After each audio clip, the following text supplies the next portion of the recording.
이 병의 본질이거든요. 면역계가 미쳐버렸다. 안타깝지만 미치게 만든 건 제가 만든 게 아니거든요. 면역계와의 신뢰를 회복해야 되는 주체는 제가 아니라 환자분 본인이기 때문에 차갑게 말씀드리면 이 병을 내가 만들었으니까 알아서 치료하세요라는 말이 맞고요. 그 내가 만들었다라는 걸 받아들이는 순간 내가 뭔가를 바꿀 수 있다는 게 정말 중요하거든요.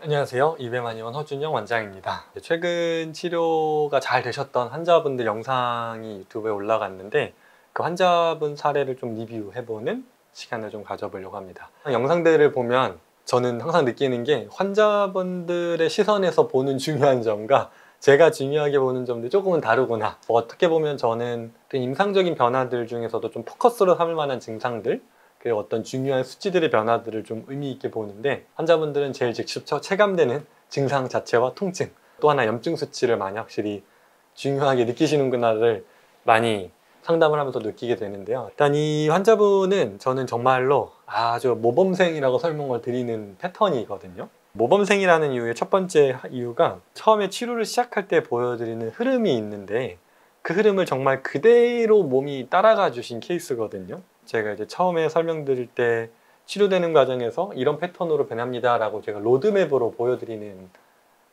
이 그래프랑 환자분의 실제 데이터가 아주 근사하거든요. 아침에 일어나면 이 발도 못 디딜 지경이었어요. 손도 아파서 힘도 안 들어가고 엄청 불편했죠. 뭐 얼굴도 제가 봐도 시커맸거든요. 입술도 시커멓고 검사를 하니까 뭐 류마티스라고 하더라고요. 이제 기억나는 게 이분 진짜 처음 오셨을 때 상태가 정말 얼굴 안색이 이분의 그 감정이 그냥 몸에 다 드러나 있었는데 아주 우울하고 거의 귀신처럼 좀 걸어 들어오셨던 게 기억이 나네요. 그때는 걷는 것도 힘드셔가지고 처음에 들어오실 때는 발을 좀 한쪽을 이렇게 절듯이 약간 힘들어 하시면서 들어오셨던 게 좀 기억이 나는데 이제는 뭐 잘 걸어 다시 다니고 계시니까요. 그때는 일주일에 면역 억제제 하나씩 최대 6알까지 먹었죠. 이제 MTX 6알, 이게 6알이라고 하는 게 일주일에 한 번 먹는 약이 우리가 이제 흔히 항암제로 분류되는 약인데요. 류마티스의 가장 표준 약이죠. MTX를 한 6알까지 복용하셨었고 그거 이외에도 조피린, 할록신 같은 나머지 표준 류마티스 약물들까지도 다 같이 사용하신 상태로 오셨던 상태였습니다. 양약이 몸에 안 좋다는 거는 알고 있었으니까 한동안 복용하다가 이러면 안 되겠다 싶어서 중간에 끊고 진짜 좋다는 방법은 다 해봤어요. 근데 아까 앞에서 그 약물에 대한 이야기를 제 영상에서 나온 것처럼 류마티스라는 병이 진짜로 무서운 이유가 현대의학이 너무 정말 발전을 잘해서 조치를 잘 했을 때는 류마티스는 정말 큰일이 잘 안 날 정도로 어떻게든 막아내는 방법들이 있는데 이 약물의 부작용으로 인한 위험 사례들 그리고 합병증이죠. 류마티스 이외의 전신 증상들로 퍼졌을 때 그 합병증이 무섭다라는 게 상당히 중요한 점인 것 같습니다. 허준영 원장님 유튜브에 류마티스 관절염 거기에 대한 영상들을 보고 여기라도 가봐야지 듣는 순간 이게 맞겠다 싶어서 진짜 이건 답이겠다 싶어서 저희가 유튜브를 찍는 이유이기도 한데 치료가 됩니다라는 결론도 중요한데요. 이분도 이제 치료가 잘 됐던 이유가 사실 긴 영상이잖아요. 저희가 올리는 것들 특히 강의 영상들은. 근데 그걸 보고 다 이해하고 오신 분들은 확실히 치료가 빨라요. 왜냐면 제가 설명드리는 것들을 바로바로 이해하시고 배경 지식이 좀 있다 보니까 병이라는 걸 이해하고 치료를 따라와 주셔야 도망가지 않고 끝까지 완주할 수 있다. 이 얘기 꼭 드리고 싶네요. 이게 완치 가능한 건가? 진짜인가? 물러설 자리가 없잖아요. 이제는 아프다 못해 뼈 마디 다 쑤시고 아프고 진짜 죽을 것 같은 심정이었으니까 이런 것도 좀 큰 것 같아요. 댓글들을 보다 보면 뭐 다양한 걸 시도해본 분들이 많으세요. 저는 항상 오히려 다양한 치료를 시도해본 분들이 한계가 좀 많은 점 중에 하나는 너무 많은 걸 다 해봤다 보니까 이미 좀 마음이 포기한 상태로 이것도 안 될 거야 라는 마음으로 오시는 분들이 제일 어려워요. 왜냐면 이 치료라는 게 결국은 면역세포와 나와의 신뢰를 회복한다는 의미는 일단 나부터 몸을 좀 믿어줘야 되거든요. 우리 몸을 회복할 거다라는 그 가능성에 대한 근본적인 믿음인데 너무 많은 걸 해본 분들은 너무 많은 데서 사기도 당해보고 치료에 대한 불신이 이미 쌓일 대로 쌓여서 저희가 한 치료가 아닌데도 불구하고 저희 치료도 그냥 그 중에 하나로 보이다 보니 참 치료가 어려운 것 같아요. 그런 분들을 설득하는 것도 뭐 제 역할이고 그러기 위해서 뭐 영상도 찍고 하는 거지만 불신을 그냥 뭐 제가 믿게 만드는 방법은 다른 게 없어요. 사례도 사례지만 이 병에 대한 이해를 도와드리고 치료 과정에 대한 그냥 단순한 믿음이 아니라 머리로 이해를 하고 몸으로 따라와 주셔야 된다는 얘기를 꼭 드리고 싶네요. 이걸 보니까. 아, 이게 아프면 아프다, 어디가 안 좋으면 안 좋다, 그런 걸 이제 듣다 보니까 제 기분도 좋아지고 좋아지는 확신이 드니까 이제 오늘도 뭐 더 좋아질 거야, 뭐 이게 좋아졌으니까 내일은 더 좋아질 거야, 치료랑 연결이 되죠. 그걸 잘 쓴 덕분에 기분이 더 좋아지고. 그 식사일기를 적는 거의 의미들을 제가 환자분들께 설명드리는 게 면역계와 나와의 신뢰를 회복한다는 의미는 나부터가 면역계를 믿는 거에 동시에 제대로 좀 바라봐 줘야 되거든요. 저희가 식사일기에 더해서 통증표를 적는 이유는 환자분들 입장에서는 6개월 정도 치료를 해보면 나는 아픕니다 라는 말로만 표현을 해보면 6개월 내내 아파요. 이 표를 적다 보면은 통증이라는 게 객관적으로 바라보기가 상당히 어려워요. 염증 수치는 변하지만 통증은 염증 수치가 낮아도 엄청나게 아픈 분들이 있고 이러다 보니까. 근데 이 통증표를 적는 거의 장점은 하루하루를 그날그날로 거기 통증을 마무리하는 거예요. 오늘은 이 정도 아팠다.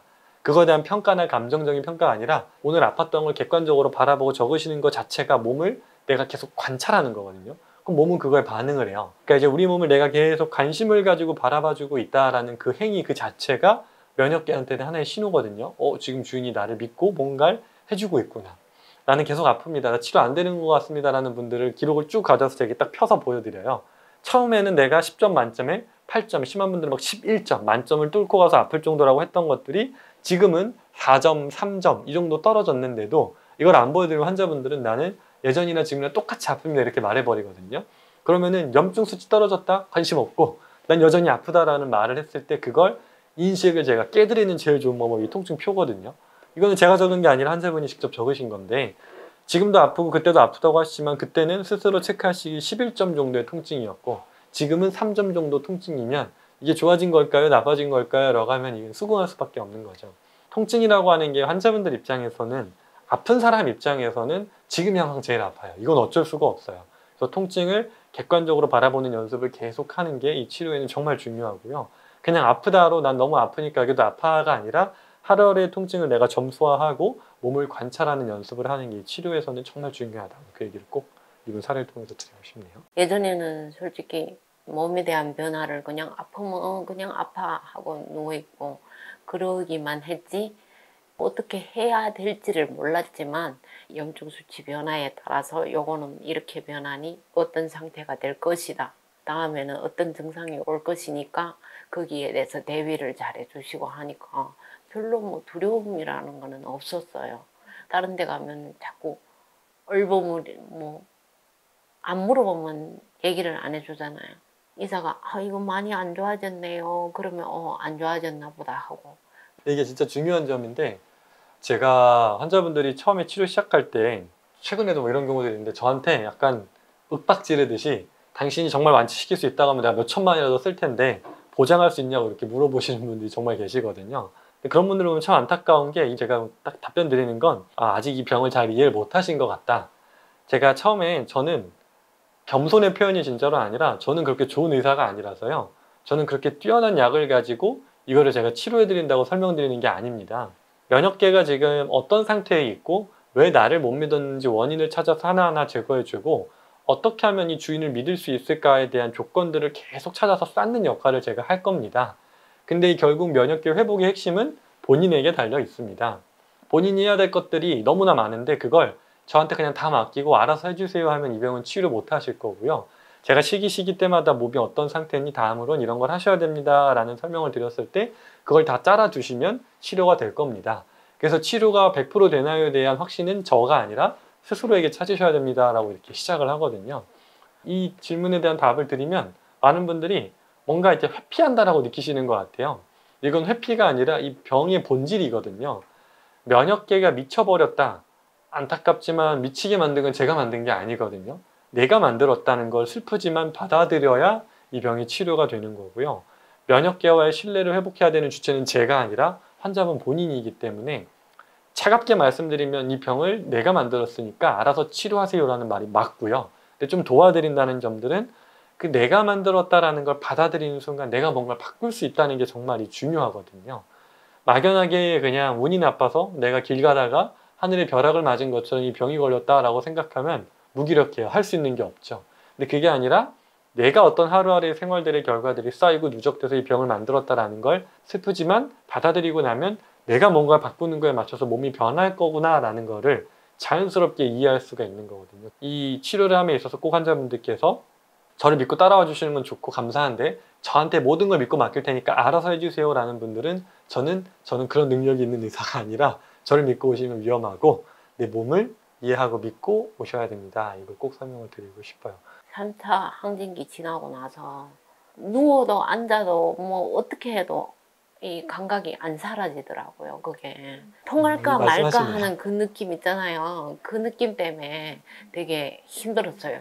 이 통할까 말까라는 느낌이라는 게 아주 표현을 잘 해주시는 건데 세 번째 피크를 설명하시는 것 같아요. 이때가 이제 관절의 가장 깊숙한 곳들로 피가 도달하기 시작하니까 혈관이 제일 열리고 면역 반응도 실제로 아주 좋은데 뭔가 뚫릴 것 같은데 안 뚫리니까 이게 참 기분이 나쁘거든요. 가장 깊숙한 곳을 면역 세포들이 도달하는 느낌이 환자분들이 느끼는 게 참 힘드신 것 같아요.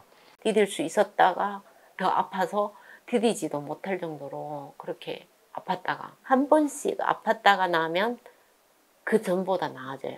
그걸 느낄 수 있어요. 그런 느낌 때문에 이게 확신을 가지고 온 거죠. 정말 이게 정말 핵심인데요.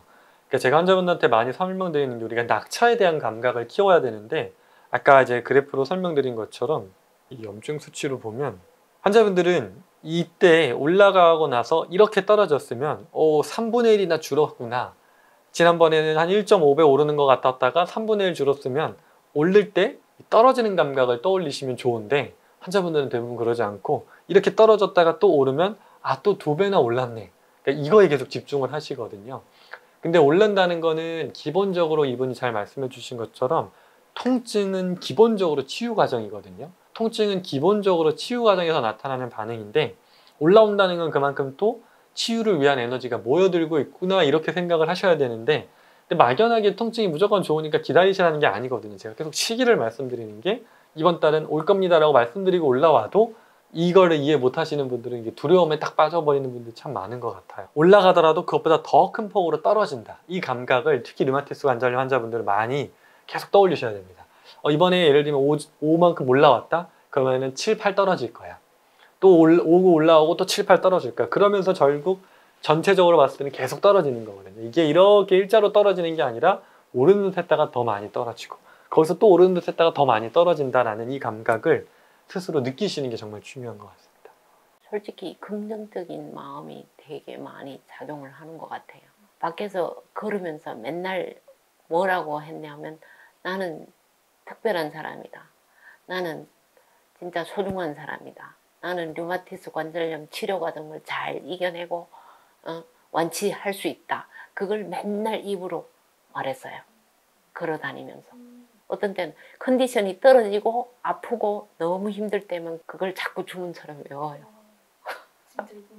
이게 진짜로 중요한 점인 게 저희가 음식을 강조하지만 음식만으로 치료한다는 게 아니거든요, 사실. 그러니까 EBM의 핵심 원리 자체가 생태균형 의학이라고 부르는 것 자체가 내 건강이라는 건 내가 결정하는 게 아니라 나를 이루고 있는 환경으로부터 오거든요. 내가 어떤 음식을 만나고 어떤 사람을 만나고 어떤 자연을 만났느냐가 내 몸을 결정하는데 그 중에 하나가 이제 정서적인 부분도 똑같아요. 아무리 좋은 음식을 먹고 해서도 이거를 감사함이 아니라 나 이거 너무 맛없다. 이거 먹으면서 이렇게 맛없는 거 난 치료하려고 먹는 거지만 이거 끝나기만 해봐라. 이거 나 안 먹을 거야. 이런 생각을 하면 그 음식들은 내 몸에 들어와서 그 효율을 못 내요. 치료 과정도 똑같고요. 그 과정에 나타나는 증상들을 이거 넘어가기만 하면 좋겠다. 이거 넘어가면 좋겠다. 이 마음으로 기다리는 것과 이게 이런 이유라서 나타나고 몸이 이런 과정에서 회복하는구나를 계속 대화를 걸고 만나는 거. 자연과의 만남이라는 게 산책하는 것도 정말 중요하고요. 또 제가 이제 시기 때마다 필요한 자연들을 하나씩 설명드려요. 이 시기에는 햇빛을 많이 쐬셔야 되고 이 시기 때는 어떤 산소들의 충분한 호흡이 필요하니까 좋은 곳도 좀 가시고 근데 그런 걸 말씀드릴 때마다 그걸 좀 귓등으로 두시는 분들이 많은 것 같아요. 왜냐하면 지금 너무 아프니까 지금은 뭔가 어떤 치료라고 하면 우리가 어떤 약물, 어떤 좋은 한약, 뭐 한약이면 한약, 양약이면 양약, 뭔가 이 약이 치료해 줄 거라고 생각하시는데 절대 그렇지 않고요. 이 병은 내가 어떤 자연을 만나느냐가 내 몸을 결정한다. 이거를 이분이 아주 잘 이야기해 주시는 것 같습니다. 내가 나아질 수 있다는 확신을 갖고 있으니까 어느 한순간 이 어깨를 들면 땡기고 시큰거리고 아프고 한데도 이 괜찮아 나아지니까 어느 한순간 그 느낌을 즐기면서 그래 한 번 더 그래 한 번 더 그러면서 그러고 있더라고요. 근데 이게 정말 중요하게 통증을 바라보는 관점에 아까도 설명드린 기본적으로 통증은 치유 반응이다. 그러니까 몸이 회복될 때 어딘가 아프다는 걸 여러 번의 피크를 경험하고 나면 이게 와닿게 되면 이렇게 이겨내실 수 있을 거라고 저는 생각을 합니다. 대단하신 분인 것 같아요. 진짜 좋아졌으니까 믿고 해보시는 것도 나쁘진 않을 것 같아. 되는지 안 되는지는 해봐야 알 거 아니에요. 힘들었죠. 근데 지금 와서는 다 생각도 안 나요. 다 지나갔잖아요. 어차피 지나가요. 이분 말도 재밌는 게 사례 영상을 찍는 타이밍이 좀 있거든요. 환자분들이 좋아지고 나면 신나죠. 근데 이게 또 한 달, 두 달 지나면 또 이거 익숙해져요. 참 이상하죠. 이거 어떻게 잊을까 싶은데 나중에는 그 류마티스 관절염 환자분들이 치유되는 과정들의 가장 최종 버전은 뭐냐면 제가 이제 하나하나 체크하고 마지막 줄쯤에 여쭤보면 제가 거기가 아팠나요? 이렇게 되는 게 가장 이상적인 반응이거든요. 이게 통증이라는 게 저희는 길게 호흡을 보다 보니까 저희 치료 사례가 자극적이기가 어려운 점이 뭐냐면 병원에서 쓰는 약물들처럼 즉각적인 효과를 나타내지를 못해요. 숨치가 막 하루 만에 막 툭툭 떨어지고 아팠던 게 약물 쓰면 뭐 한 달, 몇 주 만에 사라지고 이런 게 아니라 통증이 점점 후반부 반응이 끝났다고 이분도 완전히 이게 사라지는 게 아니라 점점 사라지기 시작하거든요. 줄어들거든요. 그러면은 환자분들 입장에선 어제랑 오늘을 비교하고 한 주 전이랑 오늘을 비교하다 보니까 그냥 정말 천천히 떨어지는 것처럼 느껴져서 이게 정말 나도 모르게 어느 순간 없어지거든요. 이거를 뭔가 자극적인 자료로 만들거나 사례로 만들기에는 뭔가 한 달 전에 딱 이렇게 변했습니다가 돼야 뭔가 치료가 차 보이는데 이건 그런 치료가 아니거든요. 그래서 치료 사례가 남기가 참 어려운 점이 다 나아졌을 때쯤 되면 뭔가 환자분들의 감흥이 떨어져 있어요. 이제 다 나았습니다. 이렇게 한 달 만에 좋아졌습니다가 아니라 6개월, 1년, 뭐 2년 이렇게 되면서 제가 1년 전에 거기를 아프다고 했었나요? 이런 말이 나오거든요. 근데 저희는 기록이 다 있으니까 차트를 보면서 여기 이렇게 불편했던 것들은 지금 괜찮으시죠? 라고 했을 때 거기가 아팠나요? 라는 말을 들으면 정말 나았구나 이렇게 이해하시게 되는 편이 많은 것 같아요. 그래서 치료사들을 저희가 다 뭔가 사례로 적기가 참 어려운 점이 있다. 제가 한 번씩 전화해서 너무 아파요. 이거 어떻게 할까요? 이렇게 할 때 어느 부분에 대해서는 원장님께 물어보고 얘기를 해주시니까 그 부분이 너무 고마웠어요. 이런 것들이 제가 치유 과정에서 중요하게 생각하는 건 계속 저도 이제 제일 어려운 점들이 여기서 이제 치료하다 보면 환자분들이 한동안 안 보이시다가 갑자기 이제 문의를 남겨요. 아직 이렇게 아픈데 어떻게 하면 되냐. 이런 어떤 집중적인 치료를 권장드리는 이유가 저도 환자분 상태를 다 파악할 수가 없거든요. 아프다라는 현상은 좋아질 때도 나타나지만 나빠질 때도 나타나요. 그래서 증상만 가지고 제가 이건 괜찮습니다 아니냐를 판단할 수가 없는 이분한테는 제가 잘 설명드릴 수 있는 이유는 치료도 2주마다 매주 뵙고요. 혈액검사 한 달마다 하니까 제가 이전 상태를 알기 때문에 이전 상태에서 다음으로 어떻게 갈게 보이니 그거에 대한 확신을 가지고 또 하나는 식사를 워낙 완벽하게 해주신다는 걸 알기 때문에 그 기반 위에서는 제가 뭔가 확실하게 말씀드릴 수가 있어요. 식사가 안정됐고 생활이 안정된 상태에서 면역 반응이 이렇게 움직이고 있었으니 다음은 이런 반응이 나타날 거니까 전화로 주셔도 무서워하셔도 괜찮다 이거 문제 없습니다 이렇게 제가 자신 있게 말씀드릴 수가 있거든요. 근데 어려운 분들은 제일 식사도 엉망이야. 계속 깨져 있어. 근데 약은 또 본인 멋대로 막 늘렸다 줄였다가 하셔. 근데 지금 아픈데 약 먹어도 되나요? 이런 질문을 전화로 주시면 제가 참 곤란해요. 제가 왜냐면 몸을 알 수가 없어요. 지금 몸이 이게 좋아지는 과정인지 아닌 건지. 그래서 이 치료라는 게 제가 자주 뵈야 되는 이유는 제가 어떤 치료를 잘해서가 아니라 제가 환자분의 몸을 제대로 파악을 해야 지금 시기를 파악을 해야 도와드릴 것들을 명확하게 알려드릴 수 있다. 처음에는 진짜 알람을 해놓고 밥을 먹고 약을 먹고 진짜 그랬어요. 그러다 보니까 한 3개월 정도 지났을 때쯤 이게 진짜 치유가 되는구나. 내 몸으로 치유를 할 수 있구나. 그런 순간이 있어요. 이제 첫 번째 피크가 딱 지나고 나서 그 감정을 느꼈던 걸 이 식사일기나 감사일기가 참 중요한 게 제가 그 첫 번째 피크 지나고 나서 확 떨어지는 순간을 환자분들께 꼭 잘 기억하시라고 말씀드리거든요. 왜냐면 첫 번째 피크가 정말 세기도 하고 올라온 만큼보다 더 많은 비중으로 떨어지는 그 감각을 그때 기록을 안 하면 다 잊어요. 그래서 나중에 되면 또 올라올 때 저는 그 나중에 펼쳐보시라고 하거든요. 그때도 그러셨다. 지난번에도 그렇게 아픈 것 같지 안 끝날 것 같았던 게 떨어지는 감각 경험을 해보셨기 때문에 그 감각을 잊지 않으셔야 된다. 이거를 꼭 설명을 드리거든요. 그래서 오늘 영상을 보시는 분들이 통증기록표를 작성하고 내가 식사일기를 적고 하루하루의 감사일기를 적는 게 그냥 단순하게 긍정적인 언어를 많이 쓰시자가 아니라 몸을 정말 내가 관심 있게 바라보고 그 과정을 이해하기에 정말 중요하다. 꼭 이해하시면 좋을 것 같습니다.